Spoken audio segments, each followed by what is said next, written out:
What is going on, everybody? Welcome back to the channel. After Sound here, bringing you Splinterlands content every single day. We also stream right here on this channel every Tuesday, Thursday, and Sunday morning, so come by and say hello. Alright guys, well, as you can probably tell, I took a couple days off for the holidays, so Merry Christmas to everybody who's celebrating, and I hope you all are enjoying the holiday season. And speaking of which, I decided to buy myself some presents for the holidays, and I got my first Rebellion cards that are not the promo cards I got from buying some packs.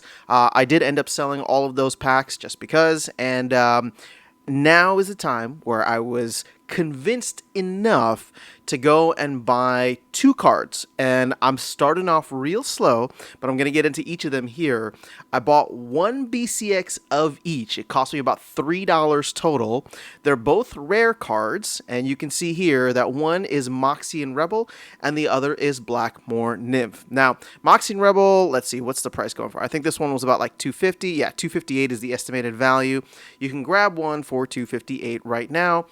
I like this card a lot. 4 mana, neutral with Weapons Trainer at the lowest level, right? So at the bronze level, it is a card that I have seen used against me to give a bunch of non-attack creatures 1 magic damage, and it starts to add up, right? So especially in a lot of these games where it is low mana or Little League or something like that, you can give Chaos Agent, you can give Pelacor Conjurer. There's so many options, right? And there's even like the 2 mana cards that from Rebellion that are all non-attack. I don't have any of those cards yet, but again, it is a card that has given me immediate utility, and you get that right off the bat. Now, keep in mind, since I bought both of these cards, and I bought only 1 BCX of each of these cards, and I play in gold primarily, I am getting hit every time I use it on low level cards. But using it on low level cards versus using a starter card, which is something I didn't want to do like that,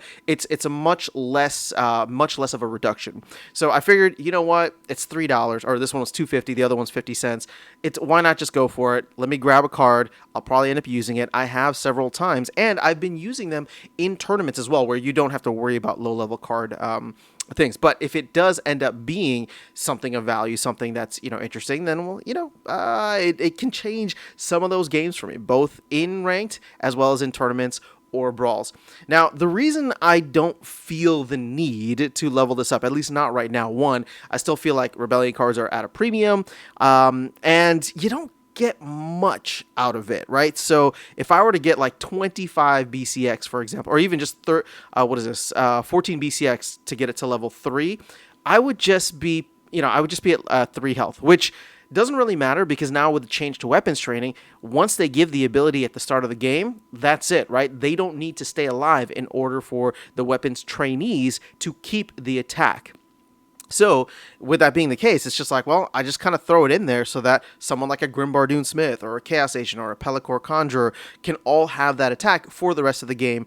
And, I sacrifice that 4 mana to, well, it's not even sacrifice. I'm using that 4 mana to give, multiple other units that wouldn't normally have an attack, but are probably bigger impact and more crucial for the meta of that specific rule set. I'll need those, and it'll be nice to have, a couple of extra damage happening. You can see here, it's not until level 7 that you get the second damage, right? So if I am playing, all the way up in Diamond, it would make sense. But in Gold, I mean, sure, I could get Camouflage here. Again, that's 25 BCX at $250 a pop. It just doesn't seem worth it for me right now. But I did want to get at least 1 BCX. Going back to the other one, so Blackmore Nymph, this one is going for about 54 cents right now. Yep, you can grab it for 54 cents right there on the market. This is one where you get immunity right off the bat, and I got it for one specific reason, because it had won me several games where I was using the starter card because it just seemed too crucial for the meta, and that was in Magic-only games, using someone like... actually not using someone like, but using exactly Immortalis plus Goblin Psychic, which does the silence, right? So playing up in Gold and having an option to play in Magic-only games that comes with immunity off the bat was huge, because if you play your cards right and your opponent can't do much damage because you have Void as well as Silence, they're, you can just heal it every turn. They're not doing any damage. They can't afflict it, they can't put poison on it, and it just becomes this huge barricade for the rest of your team to go out and do a ton of damage, right? So, or at least, finish the rest of the game.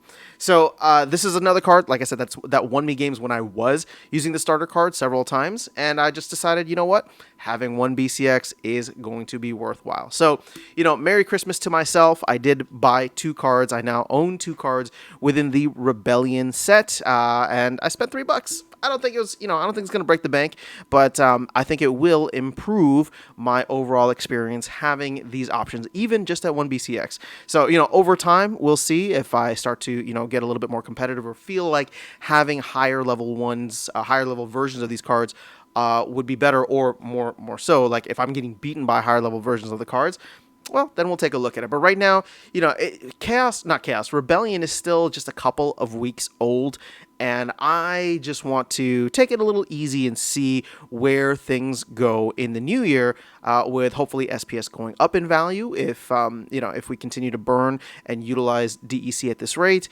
And of course, if people decide to buy more cards, open more packs, and then dump whatever they don't need, a la, commons and rares on the marketplace, thus lowering their price. But I can play the long game. I didn't want to for these, and so these are my Christmas presents to myself. Let me know, though, what you guys think of these cards, what you think of the strategies and the metas that I provided for each of them, and if you are thinking about or have already grabbed these cards, or if there are any other cards that you looked at that you were getting constantly beat by that you just needed on your team at this point in the release cycle for Rebellion. Let me know in the comments below. Otherwise, I'll catch you all in the next video and see you around the game. Take care.